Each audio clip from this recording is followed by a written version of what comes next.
जय मसीह की। आप सभी को जय मसीह की। मैं प्रभु यीशु मसीह के पवित्र नाम में आप सभी का स्वागत करता हूं, जो मुझे इस वक्त सुन रहे हैं और सुनेंगे। आइए आज हम परमेश्वर के वचन से देखते हैं, जो हमें बताता है कि परमेश्वर का राज्य वास्तव में क्या है। हम पवित्र शास्त्र बाइबल में रोमियो की पत्री, परमेश्वर के सेवक पौलुस के द्वारा लिखी गई इस पत्री में इसके 14वें अध्याय के और 17वें पद में इस प्रकार से देखते हैं जो लिखा हुआ है। आइए हम मिलकर पढ़ेंगे। क्योंकि परमेश्वर का राज्य खाना पीना नहीं, परंतु धर्म और मिलाप और वो आनंद है जो पवित्र आत्मा से होता है। और जो कोई इस रीति से मसीह की सेवा करता है वह परमेश्वर को भाता है और मनुष्यों में ग्रहण योग्य ठहरता है। यहाँ पर यह स्पष्ट कर दिया गया कि परमेश्वर का जो राज्य है वो खाना पीना नहीं है, परंतु क्या है। यहाँ पर स्पष्टता से बताया गया है धर्म यानी धार्मिकता, मिलाप और वह आनंद है जो पवित्र आत्मा के द्वारा तब होता है जब मनुष्य उद्धार को प्राप्त करता है और अनंत जीवन में प्रवेश करता है, मृत्यु से पार होकर जीवन में प्रवेश करता है।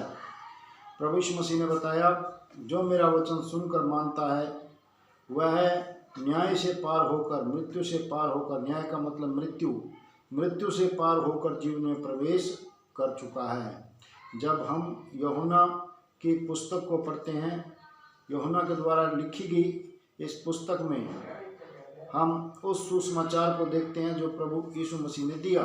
और सुसमाचार क्या है?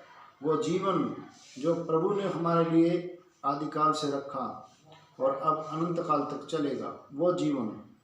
और यहाँ पर बताया गया कि हम जिस राज्य के अंदर आए हैं वो राज्य खाना पीना नहीं है, परंतु धर्म, मिलाप और वो आनंद है जो पवित्र आत्मा के द्वारा होता है। और जो कोई इस रीति से मसीह की सेवा करता है वही परमेश्वर को भाता है और मनुष्य में ग्रहण योग्य ठहरता है। तो बहुत सारे लोग हैं जो आज इस बात की तलाश में हैं कि मनुष्य को क्या अच्छा लगता है कि हम उनके लिए करें ताकि वो हमें किसी भी फील्ड में पसंद करें, राजनीति में, समाज क्षेत्र में या फिर अन्य किसी क्षेत्र में। बस एक ही तरीका है, परमेश्वर के राज्य में बने रहें, अर्थात धार्मिकता से जीवन व्यतीत करें। और जो परमेश्वर ने हमें मेल का वचन दिया है उस वचन के अनुसार जीवन को व्यतीत करें। परमेश्वर चाहता है कि हमारे द्वारा वो संसार का मेल करे। परमेश्वर ने स्वर्गदूतों की फौज नहीं उतारी ताकि वो आकर मेल मिलाप करें, परंतु हमें उसने ठहराया ताकि हम मेल मिलाप करें, हमारे द्वारा मेल मिलाप हो। परमेश्वर का राज्य हमारे द्वारा फैलेगा, परमेश्वर की इच्छा हमारे द्वारा पूरी होगी। सो हम प्रभु का धन्यवाद करें इस पवित्र जीवन के लिए जो परमेश्वर ने हमें जीने के लिए मसीह में बुलाया। हम मसीह में इसलिए नहीं आए कि किसी ने हमें बताया, लालच दिया या फिर बहकाया। हम मसीह में इसलिए आए हैं क्योंकि ये परमेश्वर की सनातन योजना है। और सनातन परमेश्वर की, जिसे हम कहते हैं युगों युगों से, यानी कि सनातन योजना है। और हम इस सनातन योजना को देखते हैं रेफरेंस के साथ में, सबूत के साथ में। सबूत है भी है या नहीं है हमारी इस बात का, हम इसे देखते हैं इफिसियों की पत्री के अंदर। जब हम पढ़ते हैं, जब आप इफिसियों की पत्री पढ़ेंगे और इसका पहला अध्याय पढ़ेंगे तो आप इस चीज़ को पाएंगे कि परमेश्वर ने हमें बुलाया, कैसे बुलाया और कैसे ठहराया। यहाँ पर लिखा है पहला अध्याय और इसके 30वें पद में, हमारे प्रभु यीशु मसीह के परमेश्वर और पिता का धन्यवाद हो कि उसने हमें मसीह में स्वर्गीय स्थानों में सब प्रकार की आशीष दी है, जैसा उसने हमें जगत की उत्पत्ति से पहले उसमें चुन लिया कि हम उसके निकट प्रेम में पवित्र और निर्दोष हों। कब चुना? जगत की उत्पत्ति से पहले, स्वर्गीय स्थानों में आशीष देने के लिए, स्वर्गीय स्थानों में बैठने के लिए, स्वर्गीय स्थानों में रहने के लिए परमेश्वर ने ये सब कुछ पहले से ही ठहराया हुआ है। और फिर 5वें पद में भी हम पढ़ेंगे इसे, और अपनी इच्छा की सुमति के अनुसार हमें अपने लिए पहले से ठहराया कि यीशु मसीह के द्वारा हम उसके लेपालक पुत्र हों, हम उसके गोद ली हुई संतान कहलाएं, हम उसके गोद लिए हुए पुत्र बने, पुत्रियां बने। ये परमेश्वर की इच्छा है। परमेश्वर ने हमें मसीह के द्वारा गोद लिया, परमेश्वर ने मसीह के द्वारा हमें खरीद लिया, परमेश्वर ने मसीह के द्वारा हमें छुड़ा लिया उसके पवित्र लहू के द्वारा, और अब ठहराया कि हम उसके राज्य में रहें, धार्मिकता से, पवित्रता से, मेल से और आनंद से। पौलुस इस प्रकार लिखता है, फिलिपियों की पत्री 4 अध्याय 4 पद से 7 पद तक जब हम पढ़ते हैं, मैं प्रभु में आनंदित रहो, मैं फिर कहता हूँ प्रभु में आनंदित रहो, किसी बात की भी चिंता ना करो क्योंकि प्रभु निकट है।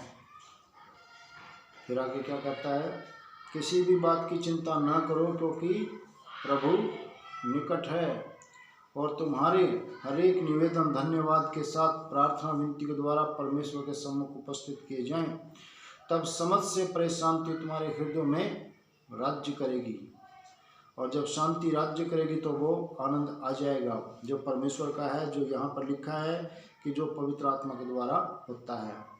ये कोई ऐसा अनुभव नहीं जिस प्रकार हम कुछ लोगों को देखते हैं, 5, 10 या 20 लोग इकट्ठे हो जाते हैं, खड़े हो जाते हैं और वो हंसने लगते हैं, हा हा हा हा हा, जिस प्रकार पागल हंसते हैं उस प्रकार हंसते हैं। वो कहते हैं कि इससे फेफड़े साफ होते हैं, इससे आनंद होता है, इससे टेंशन खत्म होती है, जबकि बकवास है, कुछ नहीं होता इससे है जब वो चिंता खत्म हो जाती है जो हमें आनंद नहीं करने देती, उस आनंद से वंचित करती है। जब वो खत्म होगी तब आनंद होगा। और वहाँ वचन में लिखा है कि परमेश्वर की शांति जो समझ से परे तुम्हारे हृदयों के अंदर राज्य करेगी। और यहाँ पर लिखा है परमेश्वर का राज्य वो आनंद है जो पवित्र आत्मा के द्वारा होता है। और ये मनुष्यों को भी यही अच्छा लगता है। आपने बहुत बार देखा होगा, अक्सर लोग अंग्रेज लोगों की तस्वीरें लगाते हैं और उन्हें कहते हैं खुश मिजाज लोग हैं, यही आनंदित लोग हैं जो किसी प्रकार की टेंशन नहीं लेते। क्यों नहीं लेते? क्योंकि क्रिश्चियन है, प्रभु यीशु मसीह पर यकीन है, इसलिए टेंशन नहीं लेते। जब हम सब कुछ प्रभु के हाथों में सौंप देते हैं तो फिर उसके बाद हमें आनंद होता है। जब तक हम सब कुछ प्रभु के हाथों में नहीं सौंपते आनंद नहीं होता। ना हम परमेश्वर के राज्य में बने रहते हैं। परमेश्वर के राज्य में बने रहने के लिए हम देखते हैं कि खाना पीना नहीं है।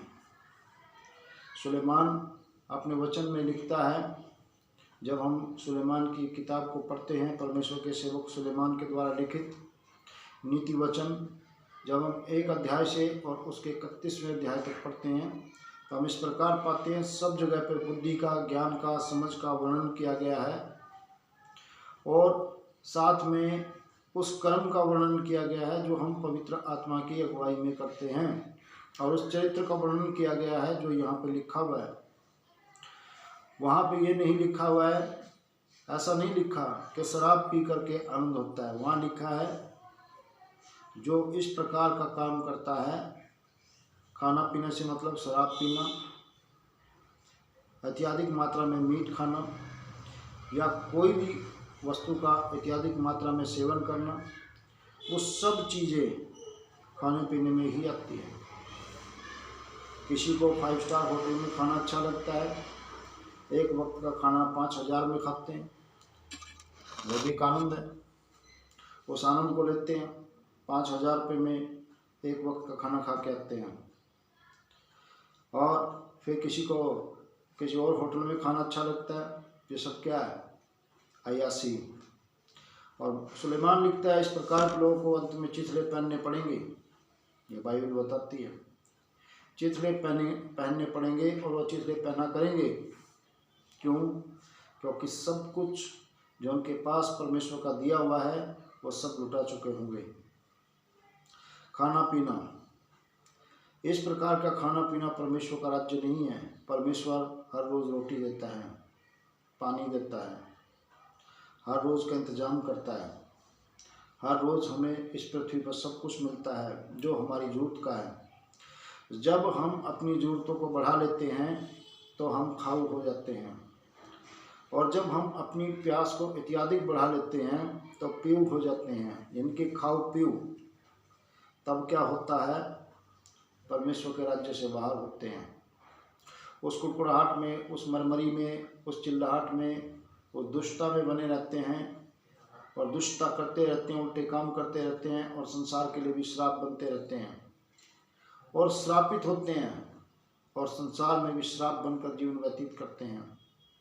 फिर शैतान को भी बहुत अच्छे से मौका मिलता है काम करने का, और वो भी पूरा काम करता है, कभी दुष्ट आत्मा बनकर, कभी जिन बनकर, कभी भूत बनकर, कभी प्रेत बनकर, कभी देवता बनकर, कभी कुछ बनकर, कभी कुछ बनकर, क्योंकि हमने परमेश्वर के विधान को तोड़ दिया है,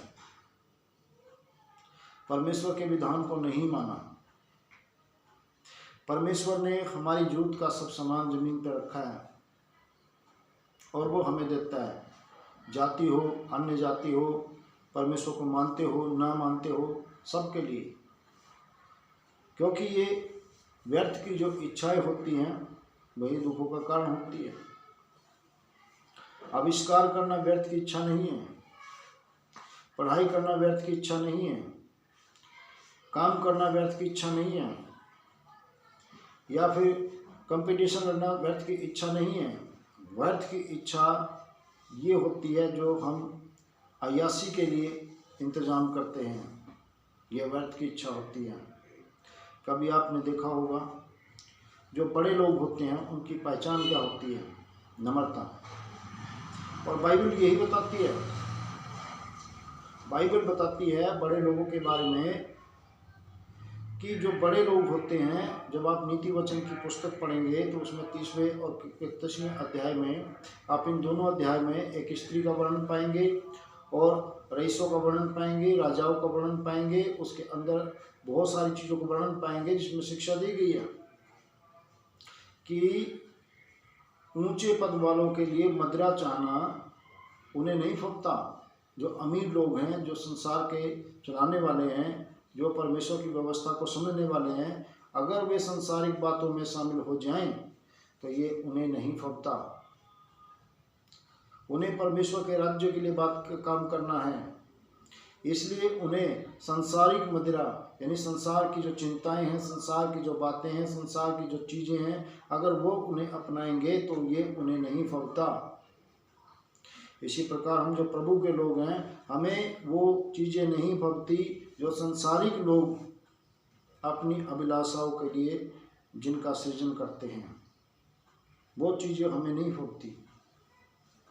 हमें फबती है पवित्रता, हमें फबती है धार्मिकता, हमें फबती है वो पवित्रता, वो धार्मिकता, वो नम्रता, वो संयम का जीवन जो परमेश्वर हमसे चाहता है। और सच में यही परमेश्वर का राज्य है, इसके अलावा कोई राज्य नहीं है, क्योंकि बाइबल क्लियर करती है। और पवित्र आत्मा के द्वारा ये राज्य चलता है, और पवित्र आत्मा की अगुवाई में चलने का दायित्व हमारा है कि हम पवित्र आत्मा की उपस्थिति में, पवित्र आत्मा की मौजूदगी में, पवित्र आत्मा के अनुसार चलें। पवित्र आत्मा क्या है, कौन है? पवित्र आत्मा एक व्यक्ति है जिसने ये पवित्र वचन हमें दिया है, और इस वचन के अंदर वो सब कुछ लिखा हुआ है जो हमारे जीवन से संबंधित है। पवित्र आत्मा ने अपनी पूरी इच्छा, पूरी बातें इसमें लिखवा दी। अब हम इस वचन के अनुसार शेष सारे जीवन को काटें और इसी के द्वारा अपने जीवन को हर रोज जीते हुए आनंद के साथ में परमेश्वर की महान उपस्थिति में से काटें और परमेश्वर के राज्य में बने रहें। प्रभु आप सभी को आशीष दे, आमीन। आइए प्रार्थना करते हैं। स्वर्गीय पिताजी, आपका धन्यवाद जो आपके वचन से मैं शेयर करने पाया, इसके लिए आपका धन्यवाद। प्रभु जी इस वचन के द्वारा जो भी से सुने उन सब पर बड़ी आशीष दे, बरकत दे। हर एक पर आपका पवित्र आत्मा नाजिल हो, हर एक के जीवन में सचमुच में आपका राज्य आ जाए, आपकी इच्छा स्वर्ग की तरफ पृथ्वी पर हर एक के जीवन में पूरी हो जाए। पवित्र पिता, आपका धन्यवाद प्यारे प्रभु जी इस वचन के लिए परमेश्वर पिताजी प्रभु यीशु मसीह का पवित्र लहू में अपने हृदय पर लेकर आपके अनुग्रह के शासन के सामने आपके पवित्र कदमों में आते हैं। परमेश्वर पिताजी मैं सारी विनती प्रार्थनाओं को आपके अनुग्रह के शासन के सामने आपके पवित्र कदमों में रखता हूँ, कॉल करता हूँ। परमेश्वर पिताजी प्रभु यीशु मसीह के नाम से दो मांगते विनती संस्कार कर, आमीन।